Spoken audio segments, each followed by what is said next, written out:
जी मेरा छोटा भाई है, इससे बड़ा कोई पद नहीं होता।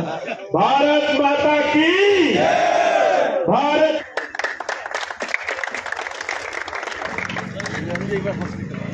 जीत का आंकड़ा तो पता नहीं आपका कहां जाएगा। तो मैं फिर यही बात, इसी बात पे जोर देना चाहूंगा कि अपने अपने साथियों को, जिनको आप जानते हो, जो पहले किसी बकाई शिकाई में लग के चले गए, वो आना चाहते हैं सारे के सारे विधायक जी। आप भी जोर मारना, आप भी ध्यान देना, क्योंकि आपका ध्यान पूरा का पूरा, मैं देखो मैं प्रधान जी के साथ जब रहता हूं तो दिमाग ना मतलब पजल हो जाता है बिल्कुल ही। बहुत बड़ी बात है, रात को 2 बजे सोना और सवेरे 4 बजे 1000 वोट से जिताया है। और मेरा से कोई आपकी छुट, मैं तो आपका अपना हूँ, आप मेरे हो। 20 बार उलाने दोगे, 20 बार लड़ोगे, परंतु आप हमारे से कोई गलती हुई उसके लिए माफी भाई। भाई आपने नवीन जिंदल जी को 18,000 से जितवाया, भाई मेरे को 17,000 से जिता दो। 1,000 कोई अपना एक प्रोजेक्ट बता दे। साथियों हर चीज में कमीशनिंग थी। एक भी कैथल का, चाहे कोई अग्रवाल भाई था, पंजाबी भाई था, दीवान जांगड़े, ये कॉन्ट्रैक्टिंग का काम करते हैं, एक को भी 10 साल कैथल में काम नहीं करने दिया। सबने बेचारों ने पलायन करना पड़ा। कोई करनाल गया, कोई कुरुक्षेत्र गया, कोई अम्बाड़ा गया।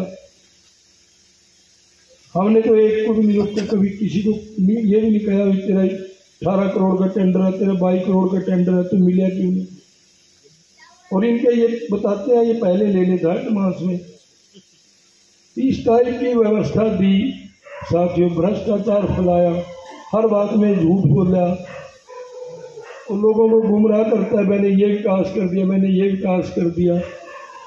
भाई हमने तो कहा, मन तो तेरा विकास भी देख रखा है। तो इसलिए साथियों हम भी आपके बीच में अपनी बात लेकर के वोट मांगने के लिए आते हैं। समान तो इतना है, चाहे राष्ट्रीय स्तर पर कहीं, चाहे स्टेट के लेवल पे कहीं, भारतीय जनता पार्टी की सरकार ने बेटियों की महसूस किया तंगी को, तकलीफ को। हर 20 किलोमीटर पे मैं बेटियों के लिए गवर्नमेंट कॉलेज बनाई सरकार ने, मनोहर लाल जी। तो इतने विकास का ये कहता हूँ कि सुरजेवाला जी ने इतना झूठ बोल रखा।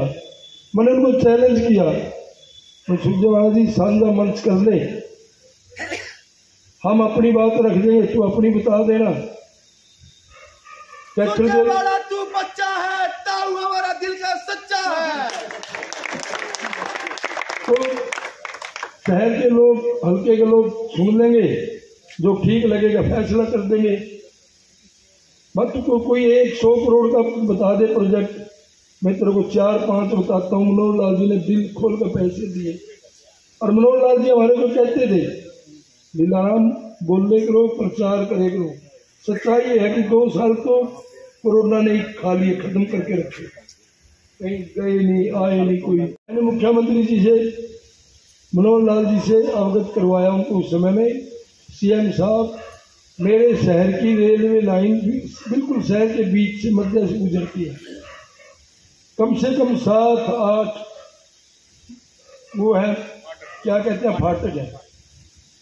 और कई फाटक तो ऐसे, अगर सरकार चाहे कि वहाँ हम ये अंडरपास बना देंगे, वो बन नहीं सकेंगे। तो जमीन इस ढंग से है कि वहाँ अंडरपास बन ही नहीं सकता। मनोहर लाल जी ने बिना देरी किए, केंद्र तक की परमिशन आ गई थी, 176-78 करोड़ रुपए मंजूर हो गए थे। कहीं कहीं दुष्यंत चौटाला की नीयत ठीक नहीं थी, वो मंत्री थे, उन्होंने उसमें अड़ंगा डाल दिया। इंजीनियर को कहते भाई इसमें टेक्निकल कमी है कुछ। और इंटरेस्ट क्या था, उसके कोई ठेकेदार कॉन्ट्रैक्टर है, उन्होंने उनको सुझाव दे दिया कि ये दोनों फ्लाई ओवर बनवा दो, सेक्रेटरीट के सामने भी और बस स्टैंड के सामने भी। माने 2 फ्लाई ओवर वहाँ बन जाए। एक फ्लाई ओवर नहीं, पहले शहर का नाश कर रखा है वहाँ, तो बिल्कुल ही पहले इस साइड से बनेगा, वो दोनों साइड से बनाना पड़ेगा, उत्तर से दक्षिण, पूर्व से पश्चिम, आसपास के एरिया को खत्म कर दिया। मैंने सीएम साहब से कहा कि सीएम साहब मैंने फ्लाई ओवर बनेंगे। माना सीएम साहब फ्लाई ओवर नहीं वहाँ बनते, अगर बनाना अपने रेलवे एलिवेटेड ट्रैक बनाओ, वरना हम फ्लाई ओवर नहीं बनने देंगे। फिर कैथल के लोग नाराज होंगे, उनमें पहले ही मैंने उनको कह दिया। और मैं तो आपके भरोसे आश्वासन दे के आया हूँ भाई, या तो बनेगा रेलवे एलिवेटेड ट्रैक और वरना फ्लाई ओवर, ना तो बनेगा ना बनने देंगे। सीएम साहब के बात समझ में आई, दोबारा से उन्होंने फाइल चलवा दी और हमारा रेलवे एलिवेटेड ट्रैक भी बनेगा और 200 करोड़ से भी ज़्यादा, 225 करोड़ के लगभग उस पर खर्चा आएगा, क्योंकि अब उन्होंने रेलवे स्टेशन भी ऊपर ही ले लिया कि वहाँ आयुष के हॉस्पिटल बनाएंगे। कैथल के नज़दीक ही दौड़खेड़ी गांव की पंचायत ने बिट्टा जी 6 एकड़ दे दिए, 30 करोड़ रुपए आ रहे हैं और 10 बेड का 30 करोड़ की लागत से 6 एकड़ में हॉस्पिटल बनेगा। आने वाले समय में कितना फायदा होगा लोगों को। साथ तो हमारी कल्चर का नहीं पता, संस्कृति का नहीं पता, तो उसके बाप ने भी नहीं, पर उसने बिल्कुल ही, और उसकी मजबूरी है बच्चे की, वो यहाँ रहा ही नहीं, अमेरिका वहीं पढ़े पुढ़े है। इसका बड़ा लड़का ही बताते हैं, उसको इन्होंने खूब जोर लगाया भाई आज तेरे को चुनाव लड़ाऊंगा। उसने इनके बाप बेटा के काम देखे तो उन्होंने मना कर दिया, मैं नहीं लड़ता, मर जाऊंगा। अमेरिका है, वो भी पूरी कमा खा लूँगा, मैं तो लांडा कमा खा लूँगा मेरी। तो दूध में से मक्खी निकाल के फेंक दिख रहा है। हक तो उसका ही बनता था, भाई है इसका नहीं। एक अमेरिका से लेकर आया, अमेरिकन महामारी थोड़े भी काले काले सड़क पर अमेरिकन इसकी कसर रह रही थी। वही बालक तो सबके सिर के होते हैं, चलो फिर इसी का अमेरिकन नस्ल है साथियों। उसने मैं ईमानदारी कहता जितना जैसे बिट्टा कहता ना, ये काम कर दे वो हम जाएगा सूर्य वाले तेरी वोट मांग लेंगे। भाई तेरा छोरा कड़ी मंच पर खड़े होगा, 5 गांव के नाम बोल दे, हम भी भाई तेरी वोट मांग के। दिल्ली बॉम्बे डॉक्टर जितेंद्र ठुकराल वर्गा का मन बढ़ गया भी मैडम को बॉम्बे लेकर जाना, घुमा के लेंगे। घर की गाड़ी ले रहे हैं, बैठो कड़ी डॉक्टर साहब अपना पूछना नहीं पड़ेगा, खड़ग पांडुआ से चढ़ दिए और बॉम्बे उतरना अपना, बस सीधा बॉम्बे जाते। और पता है 12 घंटे में आप बॉम्बे पहुंच जाओगे। तो ये सुरजेवाला जी तेरे नेताओं ने कभी दिमाग में भी नहीं सोचा होगा हिंदुस्तान के लिए भाई इतना बड़ा कॉरिडोर, लाखों करोड़ रुपए का खर्चा है उसमें, इतना अच्छा कॉरिडोर बना। ये सिर्फ भारतीय जनता पार्टी में भी संभव हुआ है। मेडिकल कॉलेज के बारे में भाई बिट्टा जी ने विस्तार से बता दिया, उस पर भी हमें बेवकूफ बनाने की कोशिश करता है। पीजीआई बनाऊंगा, या तो हमें अनपढ़ समझता है या खुद फिर बेवकूफ आदमी है वो, उसको पीजीआई की डेफिनेशन पे ही नहीं पता भी पीजीआई है क्या। आम जो पढ़ा लिखा नागरिक है उसको ही पता होता है। पीजीआई तो कहाँ बननी थी, बिट्टा जी ने सही कहा, एक महिला मंत्री। हर जगह होर्डिंग लगा देता है, बंदे में है दम, बंदे में है दम, दारा सिंह जनो। तो जब हमने उसकी बात को किया, भाई तेरा तू तो मंत्री था, तेरी सरकार थी, भूपेंद्र हुड्डा जी ने कई करोड़ रुपए के इंस्ट्रूमेंट कैथल भेजे थे,